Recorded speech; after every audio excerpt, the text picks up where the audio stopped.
नमस्कार, आप देख रहे हैं न्यूज प्रो का फाइनेंशियल बुलेटिन। अडानी ग्रुप के चेयरमैन गौतम अडानी, उनके भतीजे सागर अडानी और 6 अन्य लोगों पर अमेरिकी न्याय विभाग ने सोलर पावर प्रोजेक्ट हासिल करने के लिए करीब 2240 करोड़ की रिश्वत देने की पेशकश का आरोप लगाया है। इस अभियोग में आरोप लगाया गया है कि 2240 करोड़ की रिश्वत में से 1750 करोड़ रुपए अकेले आंध्र प्रदेश सरकार के टॉप अधिकारियों को दिए गए। इन आरोपों के बाद अडानी ग्रुप ने सफाई दी है और कहा है कि ये सभी आरोप गलत हैं। लेकिन जब से यह कथित रिश्वतखोरी का मामला सामने आया है, तब से यह मुद्दा सड़क से लेकर संसद तक सुर्खियों में बना हुआ है।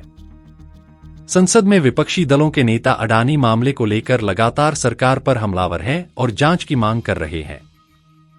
6 दिसंबर को भी विपक्षी सांसदों ने संसद के बाहर विरोध प्रदर्शन किया।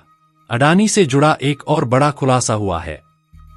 इंडियन एक्सप्रेस की पत्रकार निखिला हिंद्री की एक रिपोर्ट में जानकारी दी गई है कि केंद्र सरकार ने अडानी ग्रीन और एजोर पावर से बिजली खरीदने वाले राज्यों का हजारों करोड़ रुपया माफ कर दिया है।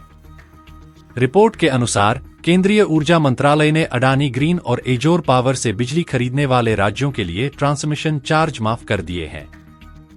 जैसे ही ट्रांसमिशन चार्ज माफ किया गया, आंध्र प्रदेश की सरकार ने solar energy corporation of India के साथ एक समझौता किया। इस समझौते के तहत अडानी ग्रीन और एजोर पावर को कुल 12 गीगावाट के प्रोजेक्ट सौंपे गए। यह समझौता उस वक्त हुआ जब आंध्र प्रदेश के मुख्यमंत्री जगनमोहन रेड्डी थे। आपको बता दें कि एजोर पावर वही कंपनी है जिसका नाम अमेरिका कोर्ट की कथित रिश्वतखोरी मामले में शामिल किया गया है। इसके साथ ही एजोर पावर के सीईओ रंजीत गुप्ता पर भी रिश्वत देने के आरोप लगे हैं। आइए अब हम ट्रांसमिशन चार्ज में माफी से जुड़े इस पूरे मामले को विस्तार से समझते हैं। इंडियन एक्सप्रेस की रिपोर्ट में बताया गया है कि भारत सरकार के ऊर्जा मंत्रालय ने एक आदेश जारी किया। इस आदेश में 2 जरूरी शर्तों को आसान कर दिया गया।